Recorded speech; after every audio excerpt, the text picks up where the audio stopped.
Good morning, ladies and gentlemen. Welcome to SMC's webinar for Touch 2.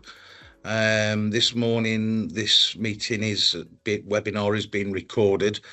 I do ask if anyone has any questions, if you could use the Q&A section, and we'll have someone going through the questions and we'll answer them towards the end of the presentation. I'd just like to say thank you to Michelle, who's going to be doing the presentation, and Nicole, and also to introduce you obviously to myself, who's the account manager for the North and Northern Ireland. I believe Donna will be joining us as well, who is the account manager for the Northwest and Scotland, and also Ray, who is the account manager for the South. Again, if you've got any questions that can't be answered through the webinar today, we will be doing a Q&A section at the end. Please do reach out to your account manager, who should be able to help you with anything else. We're just going to wait a few minutes just to let a few more people join. We will be running to a schedule, so people might be joining us at different times. We're basically going to start off with an introduction to the homepage and dashboard. At 10:20, we'll then move on to estates, site pages and details. At 10:30, we'll do touch forms, upgrades and dashboard. At 11 o'clock, we'll look at commissioning, and at 11:10, we will look at user management. You're more than welcome to put your questions in. Obviously, we'll keep an eye on them questions and we will go through them at the end. So we'll just wait till give it one more minute for people to join, and then we'll hand over to Michelle to start the presentation. Hello, can you hear me? Perfect. That's lovely, thank you. Okay, so hi everybody. Hope everyone's doing all right. Thank you everyone for joining us today. Hopefully we'll be able to answer some of your questions and everything as we go through the demonstration. Some of you may already know me anyway from previous webinars or one-to-one demos that I've done, but if not, I'm Michelle and I'm just going to be running through the demo with you today. Like Carl said, if you've got any questions, just put them in the Q&A and we can do that at the end. Because what you might find is going through the demo, it might answer the question then away, but if not, we'll run through them at the end. And just before we start, just a little disclaimer, all the data that you're going to see on here is false and it's just purely made up for the touch demo. You will also see that I'm going to be flipping between two different logins. That's just purely so I can get all the information out to you that I can't get on my test login. So don't worry about that if you just see me switch between two different ones. So we'll begin. Okay, so when you very first log into Touch, you will be presented with the home page. At the top of the home page, you'll see here that it will go through different notifications that we want to make you aware of. If there's anything new that's come out or anything, for example, like adverse weather, that's what we want to advise you of. It'll be here up in the banner. You'll also find any news and updates here on the blogs. So again, if we're doing any deployments, if Touch is going to be down because we're deploying something new, potentially that will be there as well. On the left-hand side, we've got our menus. So we've got the home page, which is where we are now, the dashboard, estate, commissioning, touch forms, what's coming soon, your FAQs, connect with us, and user management. So they're all the ones that you should see if you're a super user or a user on Touch. On the top right hand side, we've got our little notifications. So if we send any notifications out or need to make you aware of anything, it will pop up here on the little bell. And then you can see here what the notifications are. They do remain there until you mark them as read. So it's not as if you can click it, then it will disappear. So they'll always be there until you've actually read the notification. You'll also have your user settings here. So this is where you can update your details, your name, address and email address, and what type of user you are will always be grayed out because that's not something you can amend. However, you can update your password to a new one. And this is where you can enable the multi-factor authentication as well, which we do highly recommend that you do that. And then we've just got a few security settings here at the bottom. So if you want to be stayed logged in, your communication settings and your visual settings. So as you can see that I'm currently on dark mode, but if I wanted to, I could turn it to light mode. But again, it's purely down to how you want to view touch and how you want to navigate around it. And then you log out. So if we go back to home, we've then got two sections of quick links. So at the top, we've got the top most visited pages. So these are the top most visited pages that I visited on my login. So if I wanted to easily navigate to them rather than go through the estate section, I could just click there. And I've also got quick links. So also anything along here is available on the left-hand side on your menu, or again, you use your user settings on the right-hand side.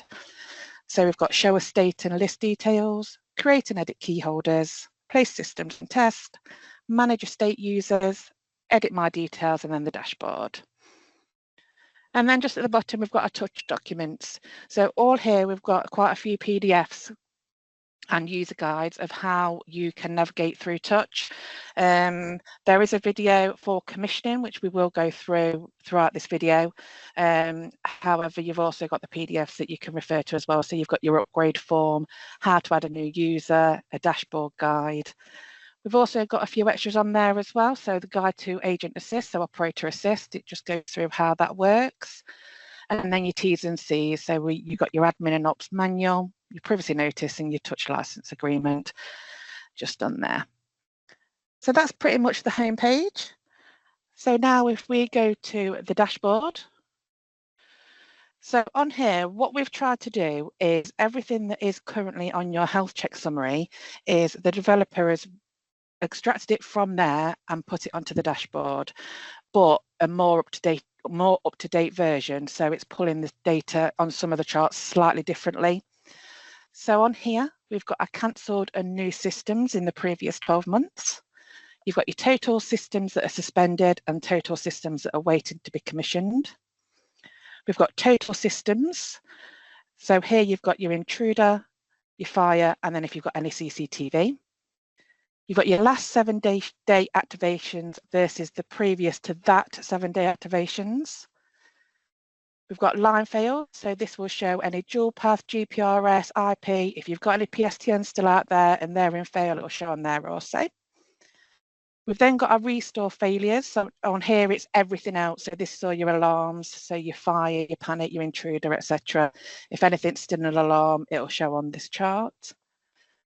We've then got our CDA data. So this isn't actually on the health check summary. This is more of what we send out on a critical data emissions form.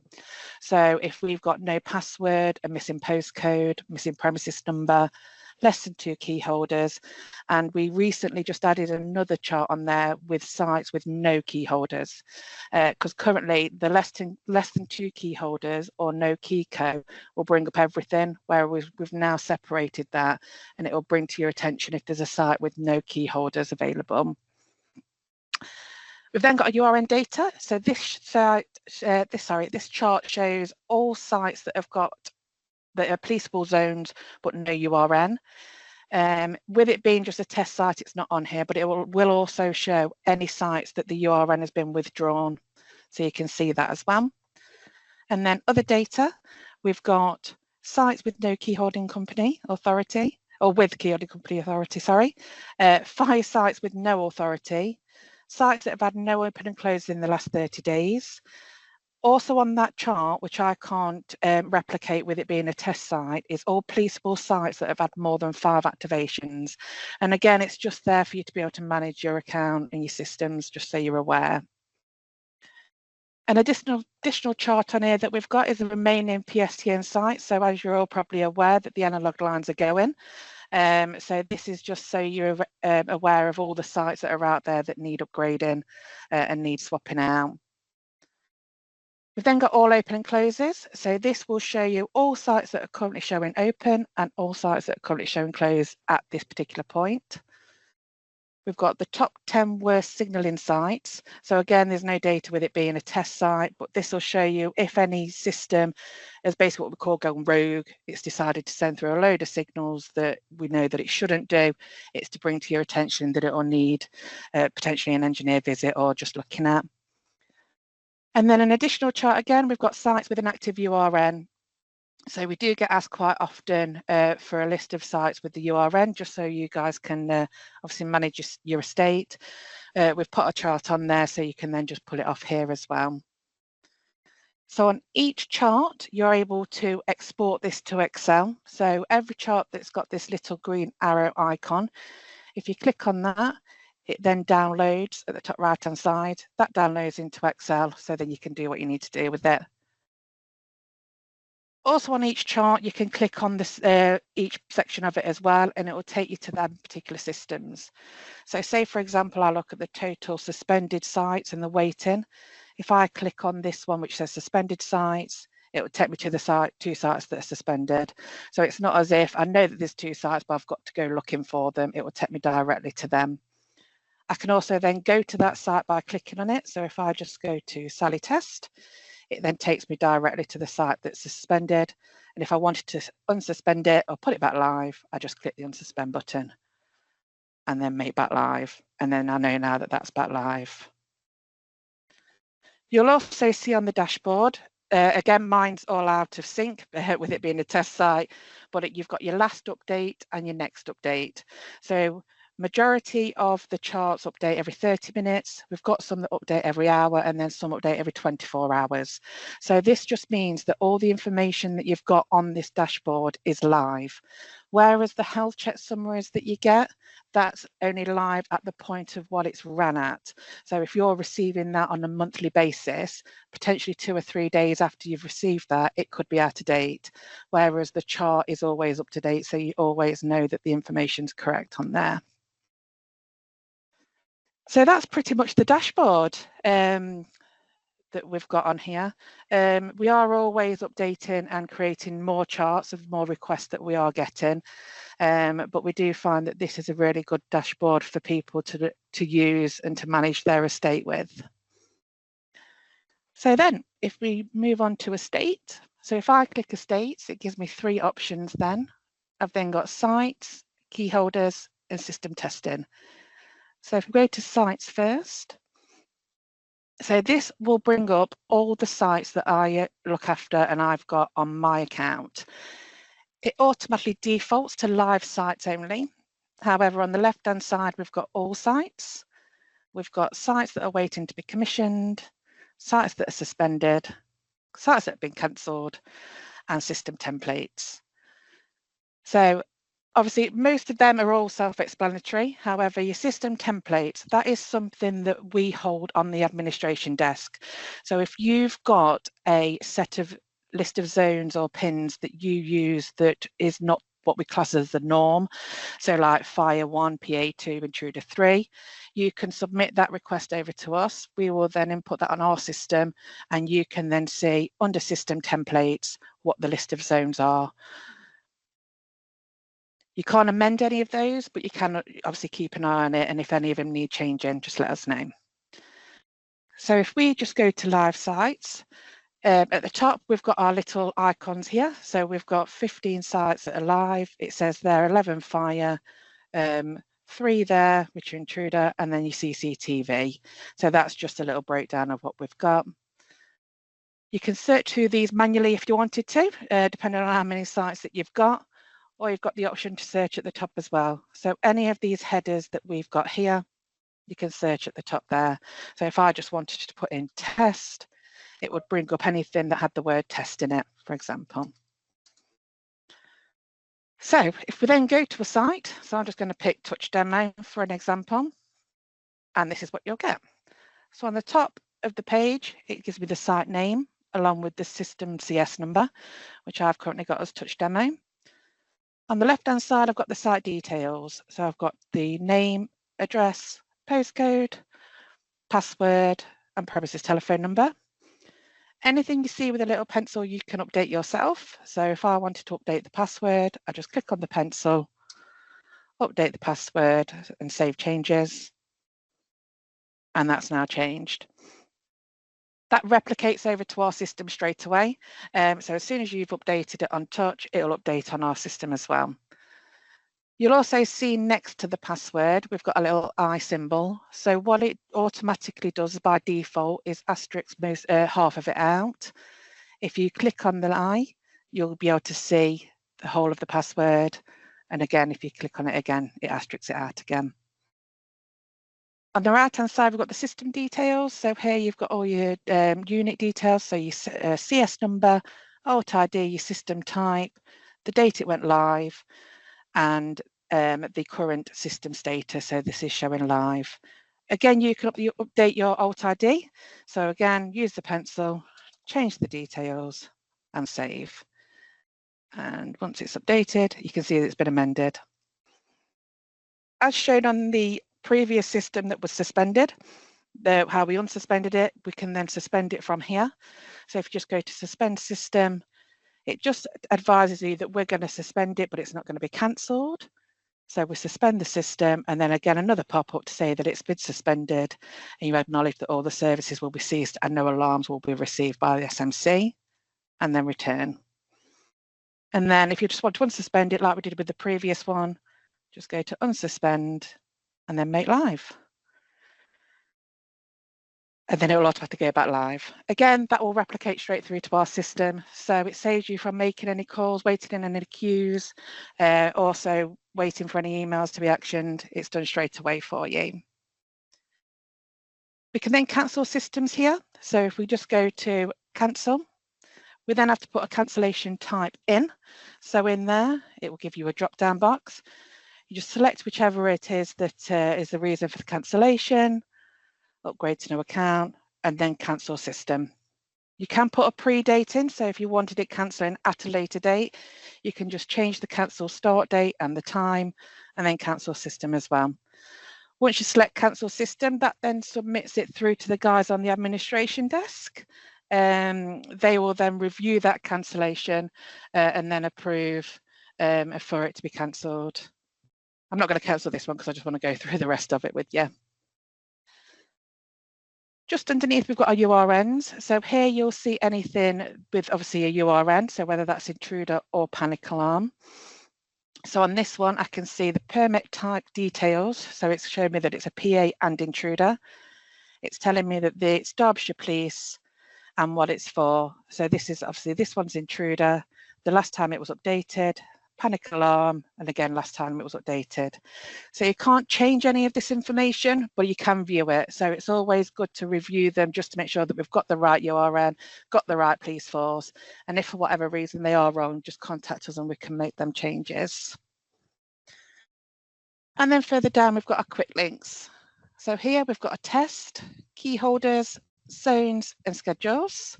So again, pretty straightforward. So if you go to place on test, on the left-hand side, it tells you the test category. So here you've got from 1 hour up to 24 hours. I'm just going to select 1 hour. It then tells me that the current start date and the time it's going on test, and then the time it's going to come off. So you've got two options on this one. You can either by service type, so you can either choose fire, panic, intruder, or you can manually select on the right-hand side under zone selection. It automatically defaults to select all. However, if you go to select specific zones, it then just allows you to select whichever zone it is that you want to place on test. But I'm just going to do all and then place on test. It does prompt you then with a little pop-up. We advise you to wait at least 60 seconds before you test any signals through. What we want to make sure is that that test replicates over to our system before they send the signals through, because obviously what we don't want is for any live alarms coming through and then we're calling out brigade or police unnecessarily. And then if you go to return, it then takes you to the test page. So again, more information for you. So you've got your test time details, when it was placed on test from and to, the test sequence number, so that's how many times it's been placed on test. And it says here non-user or private. Again, that's just because it's on the tech account. I can then extend the test if I want to. I've got from 30 minutes up to 180. So I can choose, for example, 150 and extend. And then it tells me that it's been successfully extended by 150 minutes. You'll then see that this time's changed here. So that'll give me a different time as to how long I've extended it by. On the right-hand side, I've got my test zone details. So here it shows all the zones or pins that I've currently got on test. So if I've only got the fire alarm on test, it will only show fire, even if the site has currently got intruder PA, for example. And then at the bottom, you've got your test history. So I can see here that placed on test by Michelle Bates, and then touch test, and then I've extended the test. What happens then is once you start sending the signals through, that automatically updates. So you shouldn't have to refresh your page. It should automatically update for you. But then you can then see the signals coming through. And then if I go to end test, it will then, you'll either get presented with one of two notifications. One you'll get where it says the system has now been taken off test. However, this one, because it's showing that the fire alarm is in alarm, it's giving me that notification. So if I know that it's in alarm and there's nothing I can do about it, I can clear the test but acknowledge it, or I can cancel it and go back, reset the fire alarm, and then take it off test again then. So I'm just going to acknowledge this one, and then it's taken it off test. If I then go back to the site, we've then got key holders. Hi, Michelle. Just before we go any further, yes.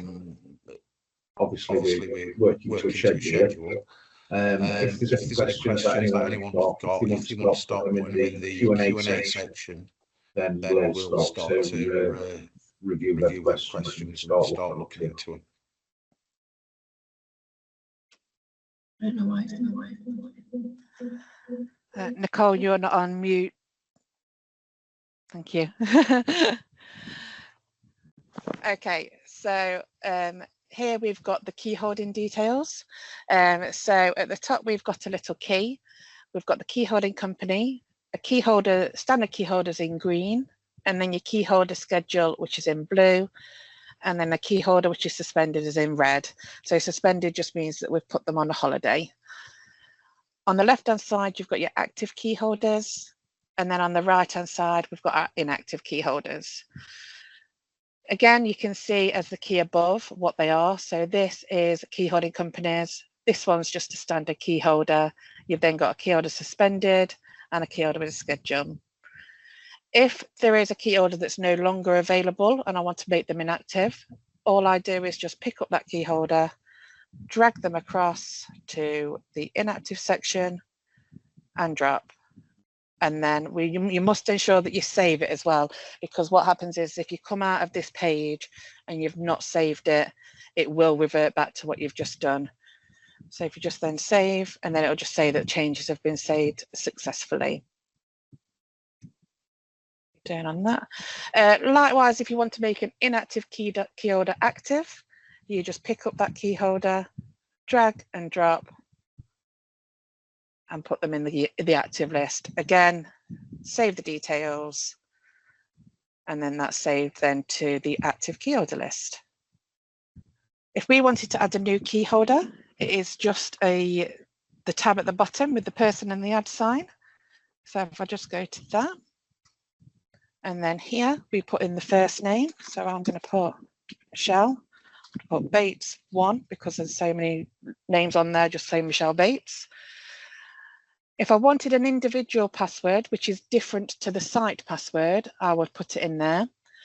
If not, that key holder would just use the site password. I'd then go to contact type. Go to contact type. Let's try that again.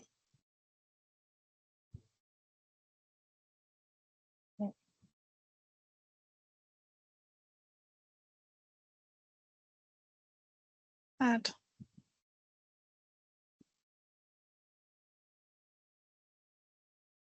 There we go. Okay, so Michelle Bates 1, contact type should give you 3 options. So we've got monitoring, which is just your standard key holder. On duty 24-hour key holder, we just recommend that you use this if potentially there's only one number and it's a mobile number, and potentially they're swapping that mobile between multiple people, but they've just got the one number on there. And then your key holding company. So if I just add key holding company, your relation and authority automatically defaults to what we need it to be, so you don't need to worry about that section. And then your phone number. So let me just add the phone number in there. What we want you to do is add the number, but don't put any spaces in it. So make sure that you're putting it as a whole number, because that's how it will import on our system. I can add an extension number if I want to, and then a phone type. So if I just go for 24-hour security and then save changes. So once I've done that, it says the key holder has been created and it's been added to the inactive list. So what I need to do now is go back to the list, and as you can see, it's been added to the bottom. So then all I need to do is to drag it and drop it to the active list if I want it on the active list now. If I don't want it on there now, then what I would do is just leave it on the inactive list until I'm ready to drag it to the active. I then do save changes, and then the changes have been successfully saved. We can then edit some key holder information. So if I just use Michelle Bates 1 again, so we can also on here add a schedule. So this is if this particular key holder is only available between certain times and particular days. So we click the icon on the right hand side. We can then choose between a basic schedule or an advanced schedule. So if we just go to basic, what this will present is every day. So Monday through to Sunday. I select what days this key holder is going to be available from and to, and I then put a start time in. So this key holder is going to be available 9 till 5, Tuesday, Wednesday, Thursday, Friday, and we're only to call them within that time. I then save the changes, and it says it's been automatically saved. We can also choose an advanced schedule. So this is if you have a key holder that's only available certain days, but on them days are available at different times. So if we choose the advanced schedule, if you've already set up an advanced schedule for this key holder previously, you'll be able to use an existing schedule. If not, you'll need to create a new one. So we're just going to create a new one, and then we have to add each day at a time. So if we just go to the add symbol, we get to select the day. So I'm going to choose Monday, and on this day, this key holder is going to be available 9 till 5, and then the next time that this key holder is going to be available is a Wednesday. So on the Wednesday, they're going to be available 10 until 3. So you've got the 2 options, whether you want the basic one where they've got set times throughout the whole week, or if they've got in different times throughout the week, you can change that as well. And then save the details, and then it says that the changes have been successfully saved, and then return. We can also suspend a key holder, so when they call you and say that they're off on their jollies, we can then take them off for a period of time so we don't disturb them. Just go to suspend options, and here you can just pop in the date and the time when they're going to be suspended from and when you want them returning. So what will happen then is that they will automatically come back on the list at the end of the suspended end time.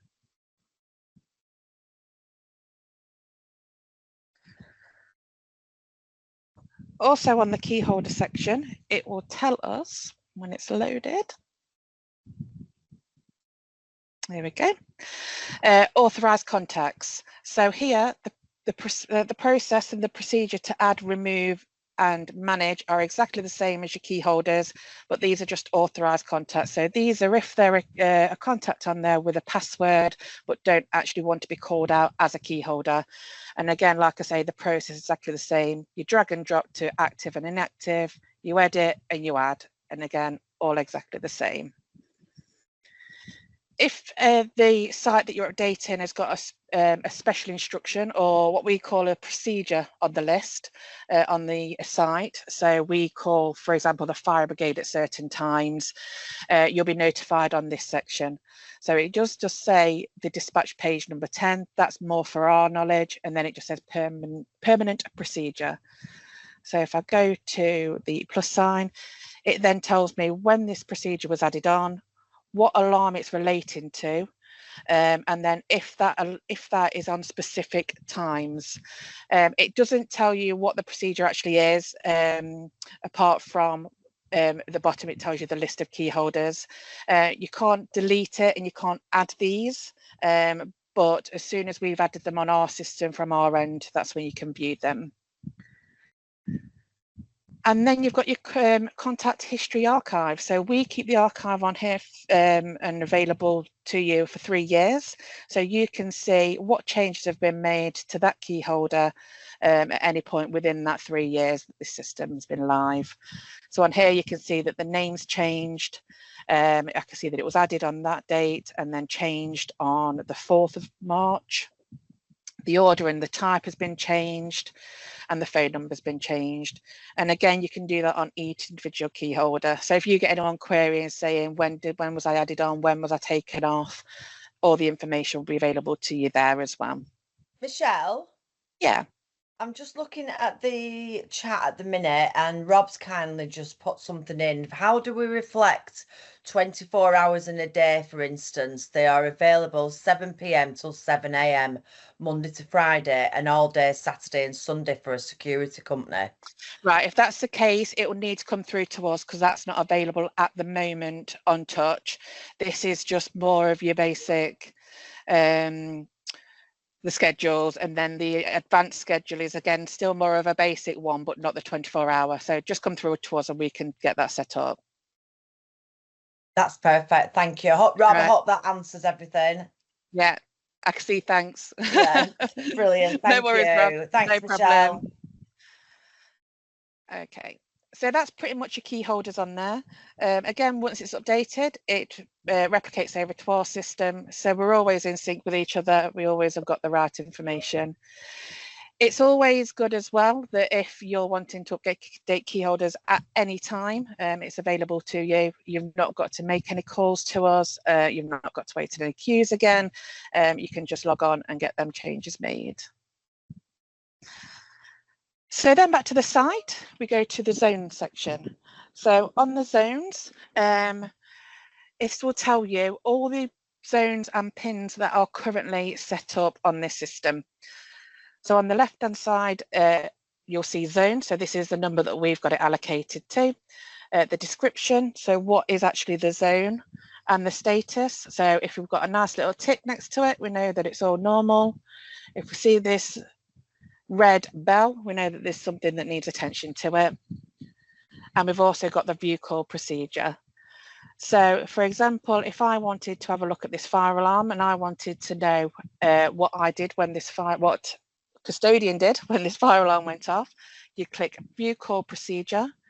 And this is exactly what presents to the agent in operation. So this is what they will see on their screen. So I can see that Monday to Friday, 9 till 5 are called the premises, and then anytime fire brigade, and then anytime key holders. So we do get quite a few people ring in and say, if my alarm goes off, what do you do? If they call you, it's already there, and it's available to you to give that information to your customer. Like I said before, you've got your tick if it's all showing okay. However, this is showing the little red bell. If I hover over it, it tells me that the fire alarm has been an alarm since the 24th of June at 14:25. So it just knows then that I'm either aware of it or it means it needs attention and we need to do something about it. The fact that that zone has got the little red icon also demonstrates here as well. Again, it's not, potentially you may not always navigate and go into the zone section. If you're on a site, you may just be there to update the key holders or place a system on test. However, it's there to bring to your attention if you're not aware of something in alarm, and then you can then navigate to the zones and just check. You will get that little red dot on every one of these icons. So if the system's on test, you'll get it on there. If you need attention on the key holders, so say we're missing a key holder or something's not right, you'll get a one on there as well. So like I say, even if you're on that page not to do that particular thing, it will bring your attention to go and have a look at it. And then we've got schedules. So here it will show you all the schedules that are attached to this particular system. So on here, I've got quite a few. I've got an open and close schedule, a fire test schedule, and 4 key holder schedules. So you can't add or delete the schedule from here. We have to do that initially. However, you can amend them. Each schedule you go in is exactly the same. So no matter which one I choose, it will give you the same format. That's obviously to keep it standardized across the system. So on here, I can see that the open and close schedule, I'm open Monday, Tuesday, Thursday, Friday, 8 until 5, and then 6. If I wanted to change that, for example, and say, oh, actually, I'm going to open until 7 on the Friday, you can make that change and then save changes, and then it just tells you that it's been changed successfully. Just to make you aware on this section, it is changing the permanent schedule on there. So once that's been changed, it will always remain the same. So if it is just for one day, you must remember to go back in and then revert it back to what it was previously. We haven't got the ability at the moment to add temporary schedules on there. I know that we are in talks of it, but just to make you aware of that. Again, the same process is for your fire alarm as well. So I can see that there's a fire test schedule on here on a Tuesday and a Wednesday. Tuesday for 30 minutes, 11 till 11:30, and then Wednesday, well, 3 minutes. Don't know what I'm going to do in 3 minutes, but it's there. So if I then decide that I don't want to test on a Wednesday, I can delete that and then save, and then it takes it off. Again, just to keep you updated, it does change it up permanently. So if you have taken that Wednesday out and that's only for 1 week, you must remember to go back in and then add that back in for you. And then you've got your key holder schedules. So again, if you wanted to amend them, you can do. But like I say, if you need any setting up, please just email through to the admin help desk and we can get them set up for you, and then they'll be available. And then we've got remote reset, which obviously it says coming soon. So at the moment that's not available, but hopefully not to be too long. So then at the bottom, we've got a history. So when you scroll down to the history, it automatically defaults to the alarm incidents. So this is all the alarms that have actually activated. I can then break it down to all the test history. So this shows me any time that it's been placed on test. And then if I wanted to scroll through all history, I can go to the very end tab. So your test history, again, it just tells me when it's been placed on test. If I select more info, it will then bring up that test page that I got when I placed it on test initially. It tells me what signals were placed on test at that particular time. And then it tells me at the bottom what signals actually came through. So I can always review and revert back to it if I ever need to. If I then go to alarm incidents, so this is all alarm activations, so your intruder, your panic, your fire, etc. So this just gives you a brief breakdown of what's happened. So if we just then look at it into further, so if we just go to this intruder, for example, we just click on this and we want to see exactly what's happened. So again, like the rest of the touch, you've got your CS number at the top. We've then got our incident details. So we've got what actually alarm activated, the alarm date and time. Additional information. So if we had any information on our comment section on our system, it would give it in your location and comment. Say, for example, it says kitchen, dining room, shop, it would say it there. However, this is just a standard single intruder alarm on pin 3. And then on the right-hand side, we've got the incident audit. So this is just a brief brief breakdown of what we've done. So we've had the alarm, the agent has accessed it, we've made 4 attempts to contact somebody, and then the agent's full cleared it. When you see the word full cleared, that is our terminology, and that is just for when we clear it off our system. So it's not the system that we've not silenced it, we've not done anything actually with the alarm. All we've done is remove it from our system. We know that we've taken all the action that we need to take. We then got a few stats there in the middle for you. And then at the bottom, it's actually what we did with the alarm. So we can see that the intruder alarm came through to us at 13:19 on the 7th. The alarm was accessed, so that was picked up by an agent. We then started to dial the first number, which is the premises number on this one. We got an answer machine. We started the premises number again. We got no reply. We started the first number for Shell Bates, got an answer machine, and then the second number for Shell Bates was call answered. So there's your 4 attempts, and then you can see who I've actually spoke to, what number I spoke to them on, and what time I spoke to them. If they gave me any reason for the alarm activating, say they just said it was a false alarm, set off in error, spider, wind, if we wrote any comments in our system, it would also show here as well.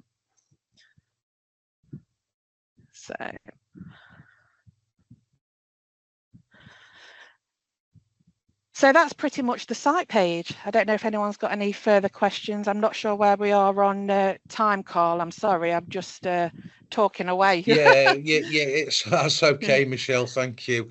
Yes, we're doing well. We'll if people do have questions, then please do use the Q&A section at the top of the page there to ask your questions. We've had a few pop in already.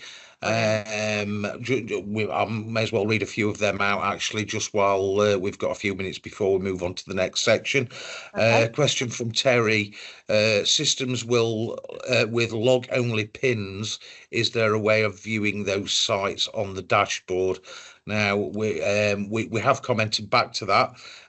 We can add this chart onto the dashboard. So if you'd like to email us, touch.estate@smcmonitoring.com, and we can get that looked into for you. That's a good request, actually. Yeah, really good request. Second question we've had was from Sandy. Under test categories, is there a reason why the exact prescribed on test time option is greyed out? Is that a permissions issue, please? Could this be used as a used to say test a system tomorrow between 10 and 11? Again, it's greyed out as it stamps the exact time you are placing the system on test. You cannot future test at the moment. I don't know if that's anything we're looking into anyway. I don't believe so, for example, if you test it right, that's okay. If you, for example, if you test at 10 o'clock, you need to go to touch at 10 and place the system on test.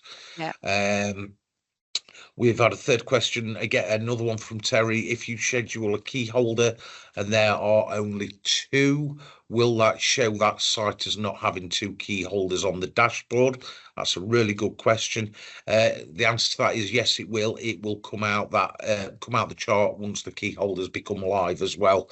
So if you've got 2 key holders, one scheduled 9 till 5 and then another one 5 till 9 in the morning, but only one's live, it will show on the chart as only having 1 key holder,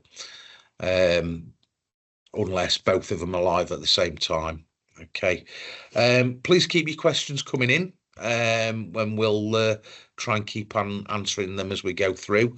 We will look at the Q&A section at the end again, just to pick up any more questions that we've not answered as we're going through. Fantastic, Michelle. If you want to continue, we're looking at touch forms now, upgrades and dashboard again. We are. Sorry, Carl, just before that, I'm just going to briefly run through the key holder and the system testing. This is very brief though, because what this section does, like sites under key holders and system testing, once you select it, again, it brings you up the same search facility. Again, it's to keep it standardized, it's to keep it user friendly, just so it's easier for you to move around. The only difference is on the key holder section, once you select the site that you are looking at, it will navigate you directly to Keyholders rather than taking you through to sites and then have to go to Keyholders. And it's the same with system testing as well. Once you then select the system that you are looking for, rather than go to sites and tests, it takes you directly to the test page. So that's all that section does there. So yeah, if we then move on to touch forms. So here we have the forms dashboard, the new form and the upgrade. So what I'm going to do is I'm just going to quickly run through a new form and an upgrade first, and then I'll take you through to the dashboard just to show you where it goes and what it shows on there and how you can track it. So if we just select new form, so what we say is with this is only fill this out if it is a brand new customer. If it is a site that you are changing the unit to, whether it is an upgrade or just swapping the unit out, we advise you to choose new upgrade. So this is a new customer, so we go to form selected. So it will give you 4 options: monitoring, CCTV monitoring, lone worker and safe zone. Currently at the moment, we've only got monitoring that is available. So we're just going to select that. And then we've got select our form. So what's slightly different on this to what is on the smart forms, if you currently use the smart forms, is we list all the sites that is currently available for you to order from us. So rather than it gives you the headers of Dualcom, Redcare, AdSecure now, Risco, whatever, it will give you the list of all the units, that are available. What you'll also find on here is that if you tend to order the same product, that unit will move to the top of the list. So you won't have to keep scrolling down all the time to try and find it. The more you use them and select that unit, the more it'll move to the top of the list. So if we just go for the good old Radio Pro 2, it then asks us to select our signalling type. So when we show the commissioning video later on in the demo, we do ask that this bit is quite important and quite accurate that you fill out. So if you're not sure about it, if you just ask the surveyor or the engineer what he thinks it may be, or she even, then we know that once this section is filled out correctly, the commissioning section is a lot easier for your engineers. So on this one, we've got hardwired. So that's your 8,000 pins. So when you physically hardwire, there's pins into the actual unit. And then you've got your SIA, fast format and contact ID. Now I know that contact ID is slowly being phased out because not many people are using it. However, because the unit is capable of sending contact ID, that's why it's there for you. So the top 4 options are if it's going to have policeable zones. So even if it's not got a URN at the moment, but it will do eventually, we ask you to select one of the top ones. If it's not going to have a URN and it's always going to be key order only, we ask you to select one of the bottom ones. And again, it's exactly the same as the top. So you've got your contact ID, your hardwired, your fast format or your SIA.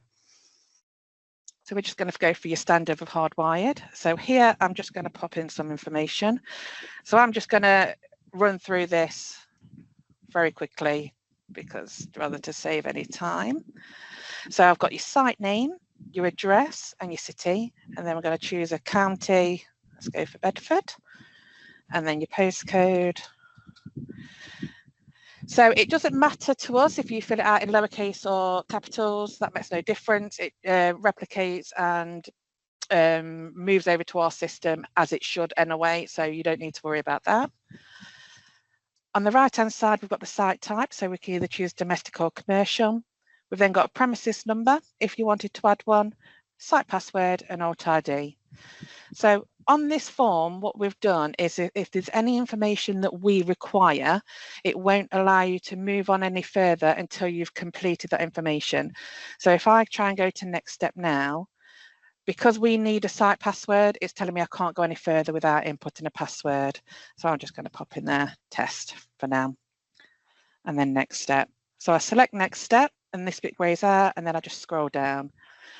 So if it's a unit that we order for you, what gets delivered to you, you'll be presented with equipment delivery. If it's not, so for example, if it's just a connected ARC connection, you won't get that. You won't get this. It's just if it's a unit that gets sent out. It defaults to my address. So my address is my installer's address, so my office address. I can then have it sent to the site address. So if I select site address, it just automatically fills in the sections of the site details I've put in above, or a different address. So here I can just put any address in that where I want it sending to, if I want it sent to an engineer's house, for example. So I'm just going to go for site address and then next step. So then we've got fire brigades. So what we ask you to do on this section is if it's going to be key holder only, or if they're not going to have a fire brigade at all, you keep it as key holder only. If it's going to have a fire brigade, if it is going to have a fire alarm and a brigade on there, select fire brigade. You then get presented with the agency. So on here is where we need to select what agency we're going to send it to. So because we're in Bedford, I'm going to Bedfordshire. And then that will obviously import into our system once we database it. Then we go to the next section. So then we've got zone selection. So on here, what we've done is we have a list of all what I was talking about earlier as the default zones. So example, your fire 1, your PA2, your intruder 3. If you do have a list of zones that do slightly differ from that, if you can just email them over to us at the orders email address, which I'll ask Carl to pop on the chat so you've got it. Potentially you could have tamper on 1 or tamper on 6, for example. We can set that up for you. What will then happen is here, just above include fire pins, you'll get a drop-down box. In that drop-down box, it will say default pins, or it will say your alarm company and default zones. So then once you select that, there are the zones that we'll get set up for you. So because I've chosen, I want the fire alarm monitored, I've chosen the brigade, I'm going to do include fire pins. Once I've done that, it then defaults to standard, which is your 1, 2, 3 CF. So premises brigade then keys when open, brigade then keys when closed. Or if I know it's going to be a sleeping risk, I select sleeping risk and it gives me a 101 SR. So your SR at the end is quite important to us because it's the information that we then pass over to the fire service when we're passing the fire alarm through to them. So we can tell them that there is a sleeping risk on site and potentially they may send out more appliances if needed. We've then got a list of zones on here. On the right-hand side, you've also got zone comment. So say, for example, you haven't got a default set of zones set up, but you don't want panic alarm setting up on here. You could just pop in there, not required. Then when we database it, we will see that you've put not required. We will then remove that zone from the setup of the actual system. And then scroll down and then go next step again. So here's my key order section. So on here, again, like the rest of the form, unless you've completed the information, it won't allow you to move on any further. So if you just put in here a standard key holder, it will prompt you to put in another key holder. If you put in a key holding company, it will allow you to move on. So if I just put in here again, Michelle, you're going to get sick of hearing my name, Bates. Contact type. So I'm going to just do again, key holding company. Again, guard and all functions just automatically fills out because that's what we have on our system. And then your phone number. So this is quite important on this section. Again, like when adding a key holder's telephone number on your site section, please add it on with no spaces. I know that it does allow you at the moment to put a space in there, which we have requested for it to be removed. However, at the moment, if you can just add it without any spaces in there, because obviously that's better for the form and better when we're databasing it. We've then got phone type. So again, mobile, home, office, 24-hour security or work phone. So I'm just going to go 24-hour. Next step. We've then got a URN. So on here, we know that a lot of time when you're filling out a brand new form, you've potentially not got the URN at hand straight away. So if that's the case, just keep it as key holder only. What we then do is keep the zones as policeable zones. However, we know that we are waiting for a URN to be added on at a later date. If you have got the URN, so you just select the URN. It then gives you the option here. So you've got your agency, your URN type, and then your URN, what the number is, and then the description. So I pick whichever police force it is. So again, let's go Bedford. We've got a URN type. So here you've got your personal attack, your intruder, or your combined. So what we say is that if it's the same number that you're using for the intruder and the panic alarm, rather than you put Bedford police, panic alarm, then the URN, and then repeat it, just put it as a combined URN, and then we add it on our system as the for intruder and panic alarm. You can see that the URN description is automatically completed here, so that just says combined, and then I just pop the URN number in there, and then we go to next step. If for whatever reason I did just do panic alarm, it then changes to PA URN, and then I can add another URN. I then select the agency again to Bedford, select the type, which is intruder, which again auto fills this section intruder URN, and then this one's going to be 1. And then next step. So this is just our additional information. So if you've got any additional dual-com equipment that you want to order, so you've got a high gain aerial, an extension lead, for example, you've got the option just to free type it in there.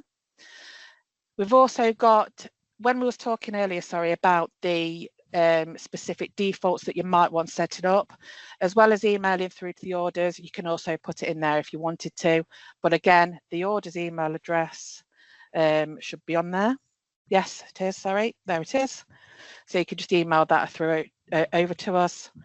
And then your additional information. So anything in there could be, for example, please, for attention of Dave Smith when delivering unit, but anything can go in there. You've got your T's and C's if you wish to read those. And then on this green line, we're just going to pop our name, who's completed the form, agree, and submit. So this tells me that it's been submitted. So if you don't get this tick, you can get across, it's obviously not come through to us. But obviously if you get this, it's then been passed through to the customer service team who process all the orders from there. It does take me to the touch form dashboard, but I'll go through that in a second because I want to go through the upgrade section first. So like I said earlier, if the system is already set up with us, we really recommend that this is the way that you place the order through to us. It just means that all the information that is currently on the existing system gets transferred over to the new system and we're not missing anything out. So this is slightly different. So when you go to new upgrade, it gives you the list of all your sites. Again, you can search for each for the site using any of these headers in this section here. It doesn't give you your breakdown on the left-hand side, but like I just said, you can search for it at the top anyway. So if we want to just upgrade this one, I just select on the site that I want to upgrade and it highlights in green. I then need to scroll down and just select the upgraded device. So again, like on the new form, it gives me the list of all the units that I can choose from. So on this one, I'm just going to upgrade it to a Digia Pro LAN. I've then got the equipment delivery details. Again, like on the form, the new form, it defaults to my address again, which is the office address, site address, or different address. So we're going to go to site again. I'm only ticking site because it's got a postcode and it won't allow me on my demo details for me to go any further. So, and then next step. So here we've got our zone details. So on here, what it will automatically do is select all the existing zones. So this is the zones that are currently set up on that system at the moment. So if you want to use them exact pins, we suggest that you leave it to use existing zones.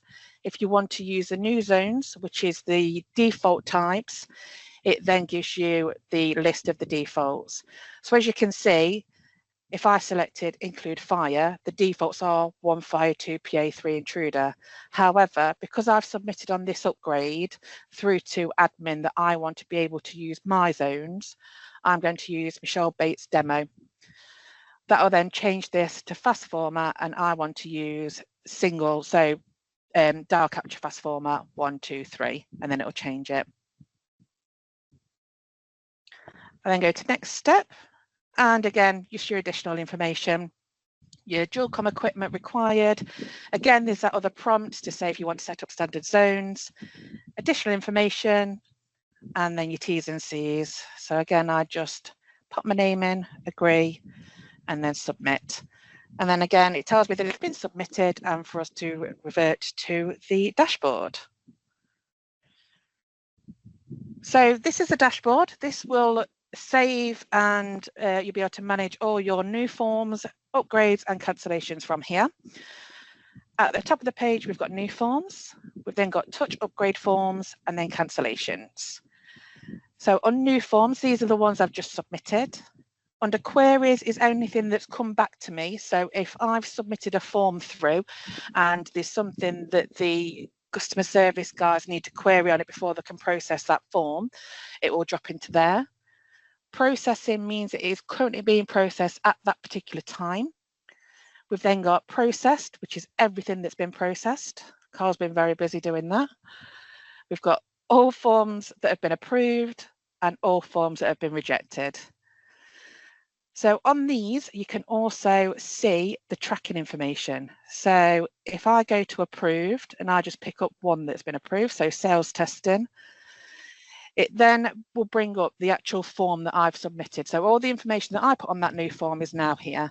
So the site details, name and address, who submitted it, when they submitted it, if I've added any additional notes, if I've wanted any additional dual-com equipment, and what type of system it is. If I scroll down, it tells me the zones that I've wanted, also my key holders, my delivery details, and my URN information. We've then also got our form tracker. So this is quite handy that if you submitted a form, you can actually see at what point that it's been processed and actioned. So you can see that the application form's been requested, it's been processed, it's been approved, we've scheduled it to order it from CSL, we've then databased it on our system, we've processed it, and then it's all been completed. So that's then the form done. It's good for you guys to keep just an update of where we are with the forms and the ordering of it. So again, the process for touch forms, upgrades and cancellations is exactly the same. So you've got your new upgrades, all that have been submitted, queries, processing, processed, approved and rejected, and then your cancellations. So even though that's not done via a form, it's done via the site like we did earlier, you can still manage and monitor it on this form section here. So yeah, that is pretty much the touch forms and the form dashboard. So I don't know if there's any questions, Carl. Yes, we've had a few questions. Okay. We'll just go over them for again, we've got some answers here anyway. So yeah, so Ben's asked, with system templates, is there a way to set zones as notify AN, so all new accounts would be created this way? Again, we've got an answer to that. Yes, you can. Again, if you want to email that to orders@smcmonitoring.com with the required instructions, we can put that in for you. Perfect. Mark Hamilton's asked, how far are we away from remote reset on touch 2? We should be looking at that hopefully in Q4 later on this year. That's something we're keen to get moving, as Michelle mentioned earlier. Jane's asked, will Keyholder changes download to cache for Windows as the existing touch system? Again, at the moment we're unable to do this, but we will be reviewing that hopefully later on in the year, once we create the API link as well. Please keep your questions coming in. We will go through the questions again in the Q&A section at the end, but yes, please do keep them coming in. We're now gonna are we going to commissioning now and having a look at commissioning, are we? Yeah, absolutely are. So I'm just going to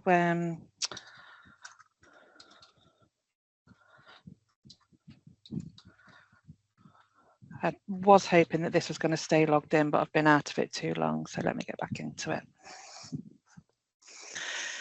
So what I'm going to do now is just show you guys the video of how the engineers can commission on touch, and then we'll go through the other points, the other two commissioning options that we've got on the touch. So if I just go back to the home page, so this is available at all times. Anybody can view this that has got access to touch. You can get your engineers to watch it, you guys can watch it in the office, completely up to you. So where we were saying earlier that the notifications or any new information that we've got comes across this banner, this is where you'll also find the commissioning video. So I'm just going to play that for you now when we can, there we go, and secure. Here we go. So please let us know if you can't hear this, but yeah, I'm just going to play this now for you.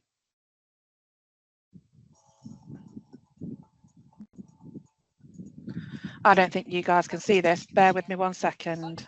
No, we're not seeing the video No, at the moment. you're not, are you? Right, bear with me, No. sorry. Share. Okay, this is where you'll find the touch video, the touch commissioning video here on the banner. Sorry about that. So let me just bring it back up again. Okay.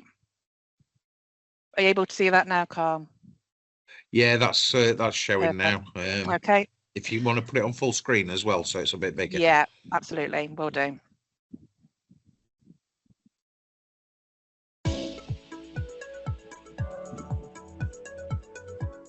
Welcome to Touch Commissioning.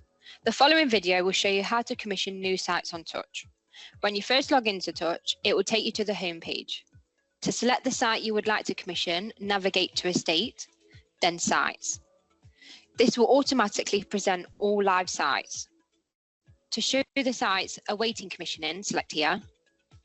As you can see, this will display sites that are waiting to be commissioned. You can also search the sites by inputting any relevant information from these columns below. Once you have the site, select Awaiting. This will show all the site information. Any field you see with the pencil icon, you are able to edit. You will see that this updates immediately. This page also shows URN information. Underneath, you will see the generic layout that displays for any site search. To place the site on commissioning test, select the test icon. This will then firstly pop up with a warning message. We advise you to read this notification before continuing. Here you can see the system is going to be placed on test. This defaults for 4 hours, however this can be changed on the next page. Under zone selection, you will see the zones and paths that have been set up for the site. To the right, you will see the ability to delete zones that are not required. Also, to make paths log only.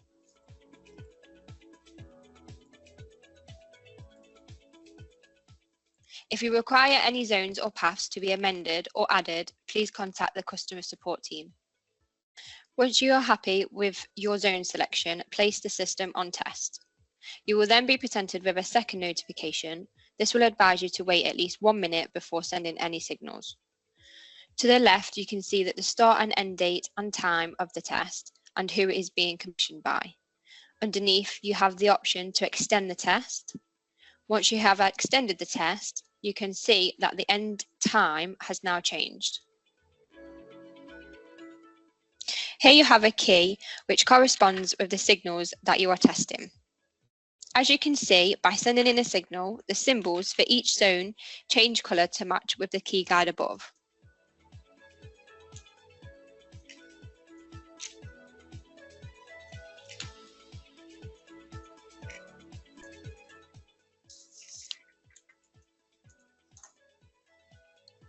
If you scroll down, you will also be able to view the signals you have sent under Live Event History. You are also able to view contact details and URN information. Once you are finished, you can then end the test. If any zones have not been restored that you have tested, you will be presented with this notification to advise. This gives you the opportunity to restore any outstanding zones before clearing the test.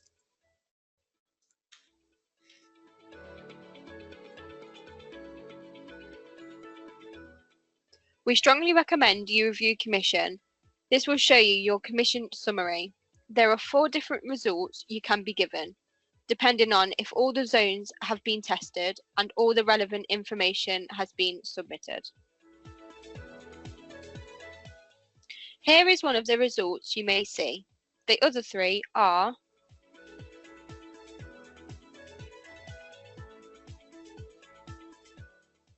if you have zones set up for the police to be contacted and there is not yet a URN assigned, you will be presented with a passed with changes result upon reviewing commission.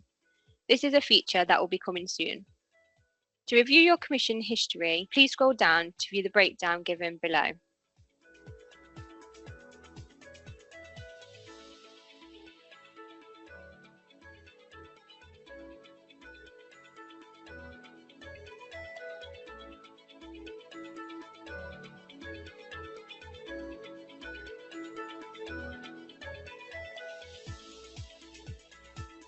If you have any questions regarding commissioning or anything else about Touch, please contact the help desk on 0844 8791 704 and select the Touch help desk.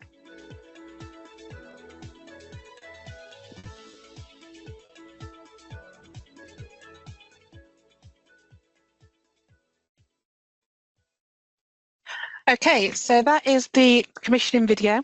So as we were saying earlier, when it comes to filling out these forms as accurate as you can, that's why it makes it easier for the engineer when he's on site to be able to commission. You can't change pins or add them on the when you're placing the system on commissioning test, as you just seen on that video. However, you can remove them and make them log only. So the more accurate the information is on the form, the better it is for the engineer when he's on site to be able to use Touch to commission his systems. And again, it saves them from having to call in and make any changes or anything like that. It can do it all on Touch. So I'm just going to show you the other 2 options on the Touch commissioning. So we've got overall commissioning and commission systems. I just need to go on to a different login for this, so bear with me 1 second.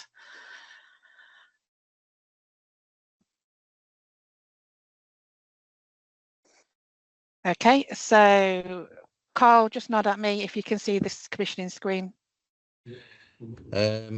Overall commissioning dashboard, yes. Perfect. So on here, what it says is straightforward, overall commissioning. However, on this section, what it does, it will show you any site that is currently on test, whether it is commissioning test or whether it is a standard test. However, you do have these little dot notifications here, and it will advise you if it's a new system or not. So this one is currently on test and it's not a new system. However, this one is currently on test and it's in commissioning. So these are your current active tests at the moment. You've also got here your finished tests.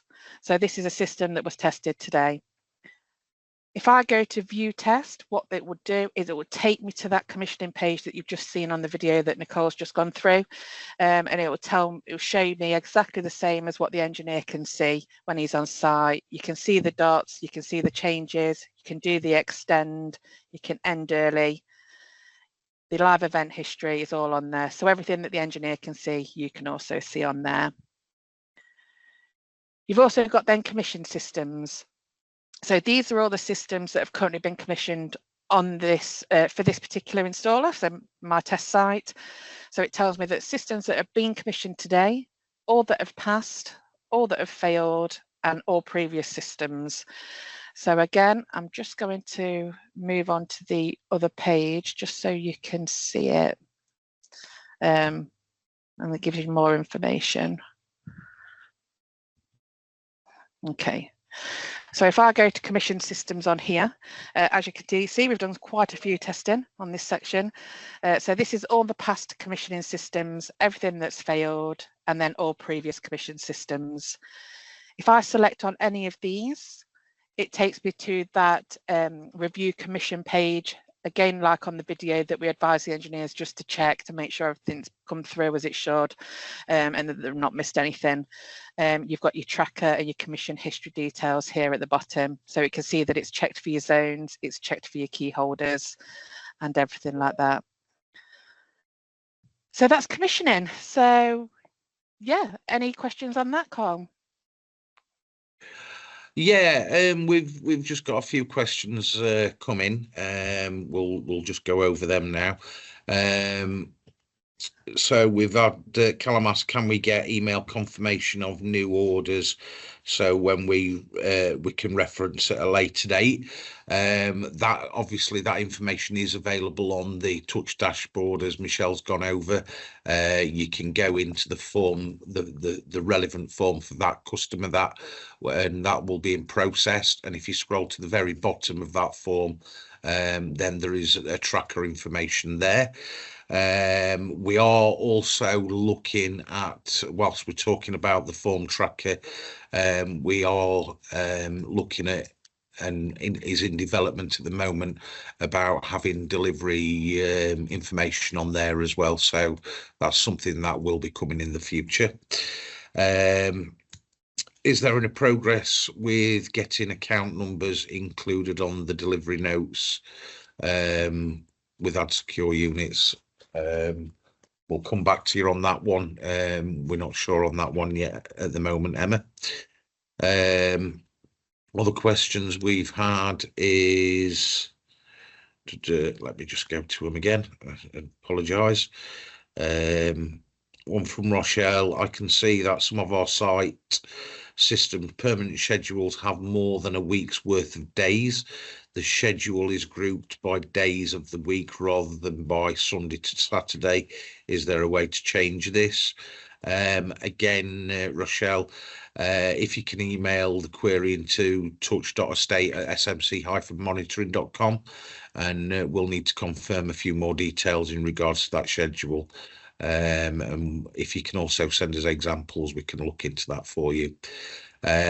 Please keep your questions coming in. Do use the question and answer section, preferably over the chat, because we can look at the Q&As and we can answer them from there. But yeah, do keep them coming in. Thank you very much. Perfect. So yeah, that's pretty much it from my bit at the moment. I'm going to pass you over to Nicole now. She's going to go through your user management section. She's going to go through how to set up an end user and an engineer. Again, there are guides on the home page and at the bottom of the home page of how to set up new users in a way that you can always refer to. But she's just going to quickly go over to that. So over to you, Nicole. Thank you. Thank you. Hi, everyone. So I'm just going to quickly show you how to add an engineer and an end user. So if you navigate down to user management, you'll see current users that you have at the moment. If you are already on here, you might have a couple. So there is the option to go in and edit users that are already there. And there is also a user archive. Oh man, that's over my screen. Oh. Apologies for that. I thought I was already sharing.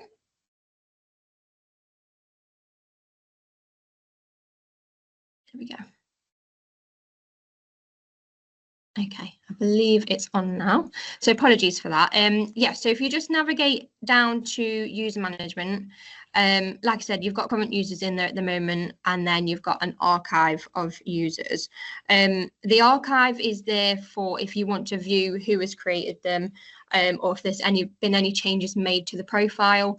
And again, you can go and edit these, and I'll show you after this. So if you go to add new user and pop in the user's email, and then again, first name and last name, phone number, these aren't applicable, but if you do want to put them in there, then you can do this. Next step. Then for an engineer, because a lot of you will be adding your own engineers on here, if you do service company user and then engineer as the second one, and then if you next step into this, you'll see that the company's information is already grayed out.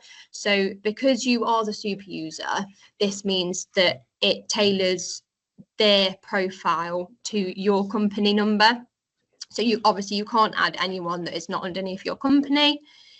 So for an engineer, we do have these already defaulted on. So you'll see that in site permissions, they have got the ability to view systems edit systems and suspend systems. Edit systems will only be the site telephone number and postcode. View keyholder information. They can edit keyholder information, they can delete keyholders, they create keyholders, and then make them inactive as well. System testing, they've got all functions to that as well. Obviously, for commissioning purposes, they will need access to view tests, place systems on test, create tests, and again, end the tests. And again, with the commissioning, that's all on for them as well. They don't have access to user management or any of the forms, purely because we wouldn't think an engineer would be ordering forms at this stage. However, if you do think this information is too much for them, you can simply just toggle it and turn it off. And if you want it on for them, you can just turn that on. So if you next step that one, that is pretty much it for an engineer. Like I said, most of it is defaulted. But again, you can tailor this if you want them to see more or less information. And then if you just click create new user, and then hopefully that will just say it's been successful. And then what happens now is an email gets generated to their inbox to verify.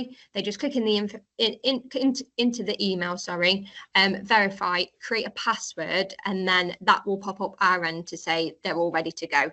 If they don't, for some reason, get this email, it can go into their junk. And again, if you don't believe they have created a password, you can come to us and we can resend the verification email out as well to them.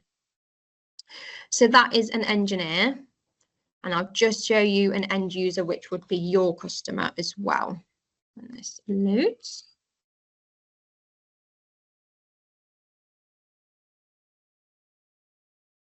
Doesn't normally take this long. I click back in here. There we go. So yeah, obviously going back to the user management page, it will just default you back to this page once you create the user. You can see I've just created myself as an engineer and I'm enabled, which means I've been created, I've not yet verified, and I haven't enabled 2FA. You can enable 2FA, that's down to the specific person. That is just that what will happen there is it will generate a code every time you log in. So that is your preference. If you think you've inputted the wrong name, or you think, oh, actually, I've just created them, but I want to add more permissions. If you go back into the user, you can do this. So you can enable, edit their name, and then also mobiles and telephone numbers. And then if you scroll down, you'll see their permissions again. And if you can literally just toggle off, toggle back on. And if you just save the changes, this will then save that user. And again, up there, you can resend the verification your side. If it doesn't work, then you can come to us and we can do this. But you can only resend the verification if they haven't already created a password.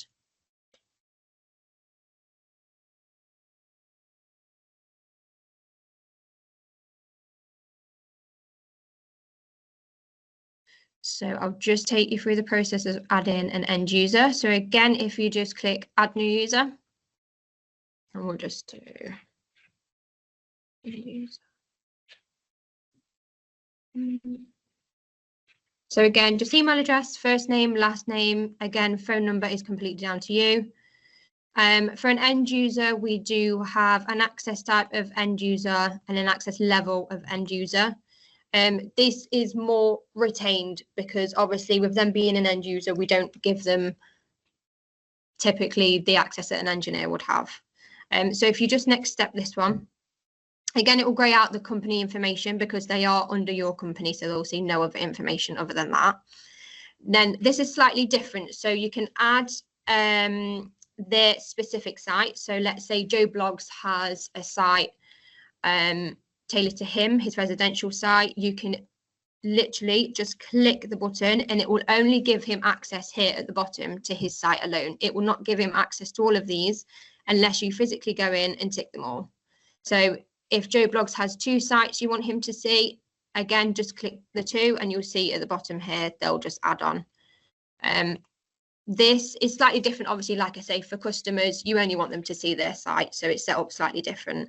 And then if you next step this one, it will save that site to their profile. And again, you'll see the permissions is slightly different. So we have defaulted this to what we think an end user should see. Again, if you want them to see more information, please just go in and change this by toggling the little icons on.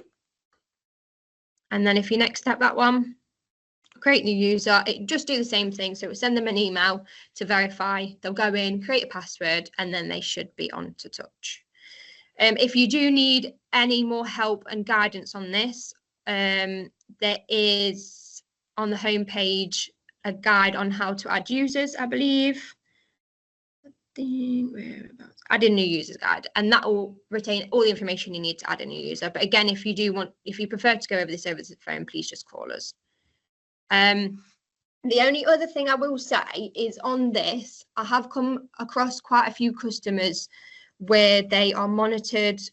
If they do have a fire and intruder, they are monitored with yourselves for a fire, but someone else for an intruder. If that happens, you can only set them up to see the fire. You won't be able to set them up to see their intruder with the other installer. So if that does happen, please do email into us, and then we can contact that installer and go forward from there. But that is about it. So I will pass you back over to Michelle. Thanks, Nicole. Perfect. Like Nicole said, any questions that you've got that the user guide don't tell you, just give us a call or email it over to us, and we'll come back to you as soon as we can and help you as much as we can on that. Just a quick one, going back to the user details and the user profile. When we send, or when you guys send the verification email, sometimes it can drop into their junk box. So just if they said that they've not got it, just ask them to check that first before you resend it. But again, you can just resend and then they'll get it. So I'm just going to go back to share my screen. I've just got two more bits of part on the touch that I want to show you. I'll be very quick because I know that we're running out of time. So last two bits on here, we've got our FAQ. So that's the most frequently asked questions and answers to that. Myself and Nicole will be going through that in the next couple of weeks anyway to get that updated. But again, like Cole said, any questions, please just ask. And then we've got our connect with us. So contact us. If you select that, that will take you directly to our webpage with all the information of SMC. We've also got report a bug and request a feature. These are slowly being phased out. So what we do suggest is that if you do have a bug or a feature or any issues, any queries, anything at all, please just email the touch email address or call the touch line, or again speak to your account managers, and we will obviously help you as best as possible. But yeah, that's all from me. I understand that it's been a bit of a full-on 1 hour and 28 minutes, and I can appreciate that it's been a bit of an information overload. So if you do think of any questions after this, again, please reach out to one of us and we will by all means answer the questions for you, not a problem. But thank you very much for listening. I really appreciate it, and I'll put you back over to Carl. Thank you very much, Michelle. And worries. thank you, Nicole. Both of you have done an amazing presentation. We will go through the questions and Q&As again. We've just had a few more in. Hopefully, Michelle, if you can just stop on and help us answer some of these, if that's okay. Yeah, no problem. So we've had a question: is requesting single path fail from either primary or secondary signalling paths only actionable by SMC admin? Is that something I can pass to yourself, Michelle? If I'm honest, I'm not sure.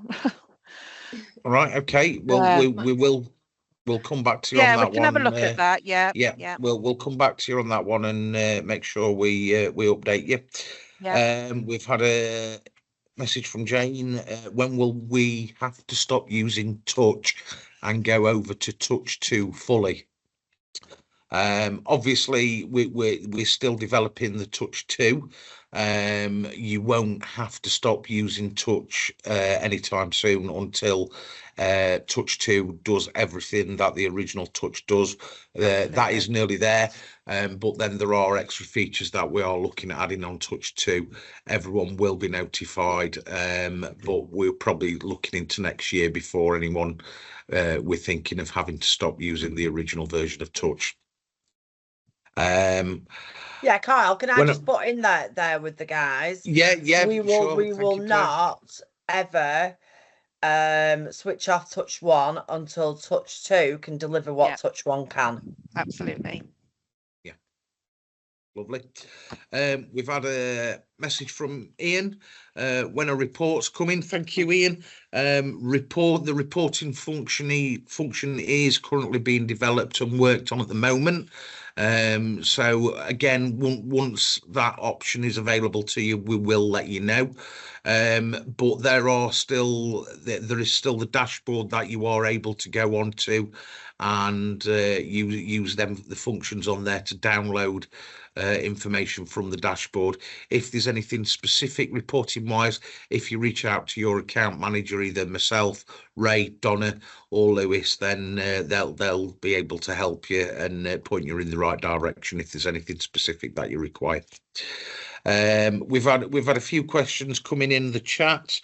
Is there going to be a mobile version of Touch? So at the moment, Touch is web-based, so it is accessible via the web from any device.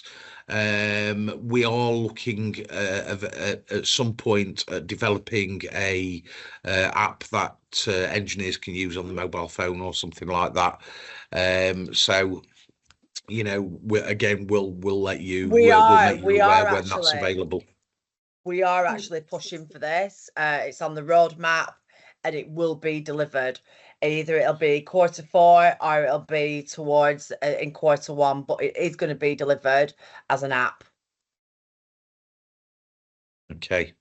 Let me just see if we've got any more questions come in. Just bear with me. I think that's all the questions that we've had answered. Sorry, in review. Yes, we've answered that. We've more or less answered that as well. So we'll just go through the questions again very quickly, starting the ones for anyone that's missed it. Terry asks, systems with only log-only pins, is there a way of viewing those sites on the dashboard? The answer to that, we can add that chart onto the dashboard. So if that's something that you need, drop us an email at Touch Estates and we can get that looked into for you. Sandy asked, under test categories, is there a reason why the exact prescribed on test time option is grayed out? Is that a permissions issue? No, again, that is grayed out as stamps, and it stamps the exact time you place in the system on test. You cannot test into the future. For example, if you test at 10 a.m, you need to put the system on test at 10 a.m. Terry asked again, if you schedule a key holder and there are only 2, will that show the site as not having 2 key holders on the dashboard? Again, yes, that's correct. If only 1 key holder is available, the dashboard will show as only having 1 key holder unless both key holders are available, and then it will go off the dashboard chart. Ben asked, with system templates, is there any way to set zones as notify so all accounts could be created this way? Yes, you can. Again, please email it to the orders team at orders@smc-monitoring.com with the required instructions, and that can be set up for you. How far are we away from remote reset on Touch 2? Again, we've covered this. We're looking at remote reset in Q4 this year. Will key holder changes download to cache for Windows as the existing Touch system does? At the moment, we're unable to do this, and this is currently still under review, and we'll update you as soon as we get any headway on that. Yeah, we're just looking at an API to sort that out. That's with our with global team, and that's a priority to ensure that Touch 2 has the same capabilities as Touch 1, where you can link into cash. So that is one of our major things that we're looking at. Thank you, Claire. Can see that some site permission schedules have more than a week's worth of days. This schedule is grouped by days of the week rather than Sunday to Saturday. Is there a way to change this? If you can email the query to Touch Estates at touch.estate@smc-monitoring.com. We need to confirm a few more details in regards to the schedule. And if you can send us some examples, we'll look at that for you.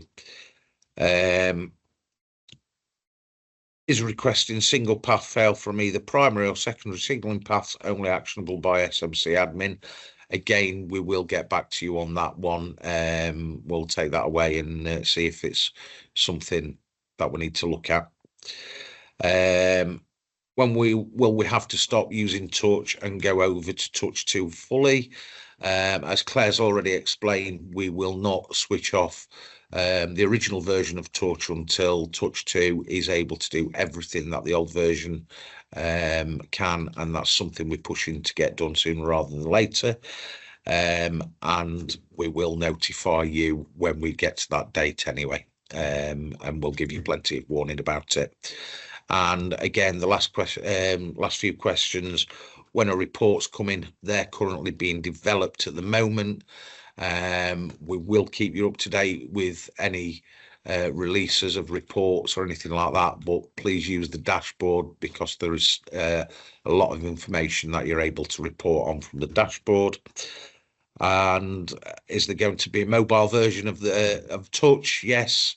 There is, as Claire again said, that's something we're pushing for sooner, hopefully, but we're looking probably towards the end of the year for that.